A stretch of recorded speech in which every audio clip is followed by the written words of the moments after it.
Primeiramente, eu agradeço o convite por participar e, principalmente, pela oportunidade de poder participar das discussões em relação ao melhor tema, né, para a gente abordar na temática aí do Dia Nacional de Combate ao Câncer que celebramos hoje. Então, participar dessa ação nacional hoje no Dia Nacional de Combate ao Câncer é uma honra para mim. Então, eu parabenizo toda a Sociedade Brasileira de Cirurgia Oncológica, a pessoa do Dr. Alexandre Ferreira, que eu vi, menino Alexandre, boa parte da diretoria e ex-diretores. Eu tive o prazer de fazer várias anestesias para eles, ainda residentes lá no nosso Instituto de Câncer. Então, é com muito orgulho, né, e satisfação que eu divido hoje essa telinha aí com vocês. Então, parabéns, Alexandre, obrigada pela oportunidade. Eu queria só destacar que essa data de hoje e ações como essa, eles têm por finalidade mobilizar a população, né, quanto aos aspectos aí educativos e sociais envolvidos no controle do câncer, né, desde a prevenção primária, que é o controle dos fatores de risco, prevenção secundária e o tratamento propriamente dito. É uma oportunidade, eu costumo dizer sempre, é uma oportunidade também de reforçar a corresponsabilidade do cidadão, do indivíduo, na preservação da própria saúde, né? Existe assim, uma tendência a delegar essa responsabilidade aos governos, quer dizer, aos sistemas de saúde, delegar sempre a terceiros, quando, na verdade, a saúde ela começa com cada um de nós, né? No conhecimento do próprio corpo, nos sinais emitidos pelo próprio corpo, na preocupação com os protocolos, quer dizer, as diretrizes determinadas pelo Ministério da Saúde, pela Organização Mundial de Saúde, capilarizadas pelas secretarias municipais, estaduais de saúde, no monitoramento, por exemplo, desde das vacinações dentro do Programa Nacional de Imunização. Enfim, o cidadão ele precisa participar ativamente, né, na preservação da própria saúde. E essas datas são importantes exatamente para lembrar, né, o quão fundamental isso é. Então, a cada ano, sob a coordenação do INCA, em parceria com equipes aqui de Brasília, né, do Ministério da Saúde, nós abordamos um tema mais especificamente.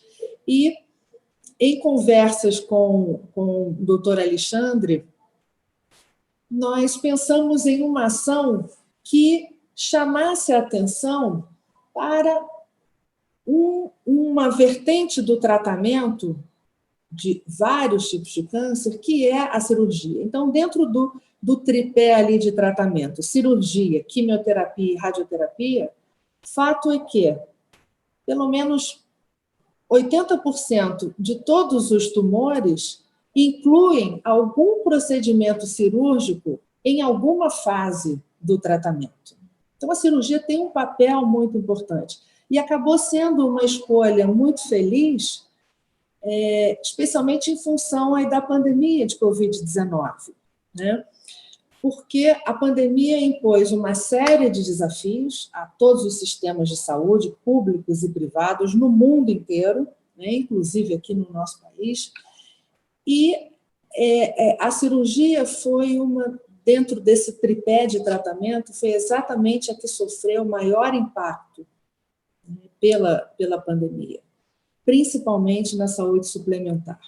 E quando a gente fala de cirurgia oncológica, primeiramente é preciso lembrar que a cirurgia oncológica ela não se inicia ali com o cirurgião começando a cirurgia propriamente dita.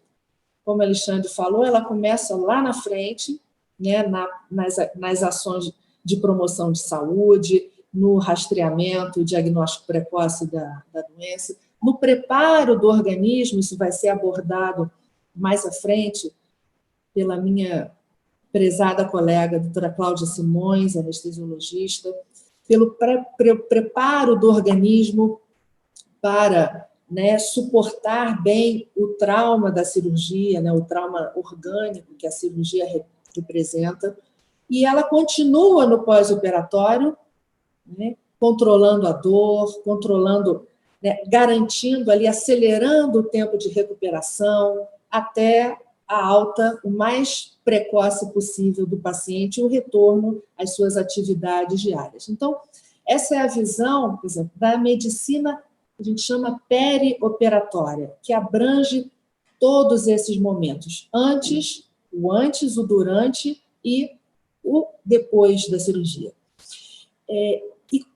É uma situação, é um contexto complexo que envolve várias ações e, obviamente, esse cenário todo ele é composto de inúmeros atores. Então, é uma visão, é uma ação multiprofissional. Então, vários profissionais, com o cirurgião ali na liderança, né, do processo, vários profissionais, eles participam desse cenário. Então, anestesiologistas, clínicos no pré e no pós-operatório, enfermeiros, fisioterapeutas, nutricionistas, psicólogos, assistentes sociais. Então, são várias especialidades que trabalham ali arduamente em prol de um objetivo comum, que é o de oferecer o melhor resultado possível no menor tempo possível, né? E as evidências mostram também que a cirurgia oncológica, que tende a ser complexa, inclusive dependendo do tipo de tumor envolvido, da localização do tumor, envolve cirurgias de grande porte e, muitas vezes, em pacientes que têm outras doenças envolvidas, chamadas comorbidades, hipertensão, diabetes, doença coronariana, uma série de outras doenças respiratórias, que dificultam ainda mais esse processo, né? Então, o que as evidências mostram é que as cirurgias, todo esse processo perioperatório, conduzido em centros especializados e por equipes treinadas, capacitadas com essa visão, tem impacto direto no resultado, ou seja, as chances de cura, de controle da doença e de bom desfecho, né, de bom resultado pós-operatório, altas hospitalares mais precoces, estão diretamente relacionadas à qualificação dos centros especializados e das equipes envolvidas. E é importante também salientar que a cirurgia oncológica, ela não é uma cirurgia totalmente, como a gente chama, eletiva.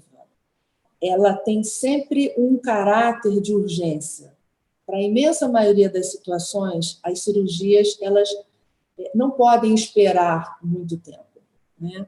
Então, isso, dependendo da condição do paciente, a cirurgia é que vai melhorar aquela condição física. Então, um exemplo, por exemplo, é um paciente que, por causa do tumor, exemplo, um tumor do estômago, o paciente ele apresenta uma anemia importante, uma anemia severa. Enquanto o tumor não for removido, esse paciente permanecerá anêmico, recebendo transfusões de sangue e que são, assim, não são unicamente benéficas ao organismo. As transfusões de sangue têm seus efeitos, né, adversos no organismo, inclusive sobre o sistema de defesa orgânico. Então, esse paciente ele precisa ser operado, muitas vezes, fora do que seriam as condições ideais. E, apesar disso, ele precisa ter um bom desfecho. Então, as equipes treinadas, elas têm uma condição muito melhor, quer dizer, um nível de segurança para lidar com esses casos mais complexos, né, e contribuir para esse bom desfecho pós-operatório. E nessa situação da pandemia, ainda mais, Os pacientes, as cirurgias, elas reduziram muito em número por N motivos, vários fatores ligados aos pacientes, ligados às instituições. Aos pacientes, por exemplo, como já mencionado, o principal deles foi o medo. Então, o medo da busca pelo diagnóstico, apesar de identificar alterações, né, alguma coisa errada, né? Seguindo aquela orientação, fique em casa. Então, os pacientes efetivamente ficaram em casa por medo de se contaminarem, né, com o SARS-CoV-2 no ambiente hospitalar. Pacientes com medo, já em tratamento de câncer, né, com quimioterapia ou radioterapia, com a saúde mais debilitada, e muitas vezes outras doenças, acabavam entrando no critério de paciente de risco para o desenvolvimento de formas mais graves da Covid-19. Então, isso também acabava, né, gerando uma insegurança na continuidade dos tratamentos, e situações, por exemplo, do hospital, né, em que, ou muitas vezes, o paciente era testado antes da cirurgia e mostrava-se portador do vírus, e a cirurgia precisava ser postergada, pelo menos após, cumprindo aí o período de quarentena de 2 semanas, porque logo no início aprendemos que o desenvolvimento da Covid-19 num paciente de pós-operatório aumentava a chance, né, de mortalidade, de complicações no pós-operatório. Então, a tendência de desenvolver uma forma mais grave da Covid-19, com risco, né, real à vida dos pacientes. Então, foram vários fatores que acabaram afastando o paciente, dificultando o acesso, né, ao tratamento cirúrgico. Mas fato é que, com o maior controle da situação da pandemia, a orientação hoje é o seguinte: não fique em casa, é oposta, não fique em casa. As instituições, especialmente, como já mencionado, os hospitais preparados, especializados, né, no tratamento do paciente oncológico, seguem rigorosamente protocolos de segurança, né, para os pacientes, para o manejo dos pacientes internados, inclusive os candidatos à cirurgia, seguem rigorosamente esses protocolos, com todos os cuidados, inclusive como lá no INCA nós adotamos já ainda na primeira quinzena de abril, o protocolo de testagem de Covid no pré-operatório. Já há algum tempo isso é considerado uma medida de segurança, né? E caso o paciente venha positivo, mesmo sem sintomas, ele cumpre o período de quarentena e, após a quarentena, ele já está habilitado, né, em se mantendo assintomático, né, ou assintomático após 3 dias, enfim, cumprido o período de quarentena, ele já está em condições para a sua cirurgia a princípio. Então, eu gostaria de deixar aqui uma mensagem de otimismo, de esperança. Então, não tenha medo, a cirurgia, ela oferece enormes perspectivas de cura, especialmente quando feitas no local adequado, pela equipe preparada, qualificada. Muito obrigada.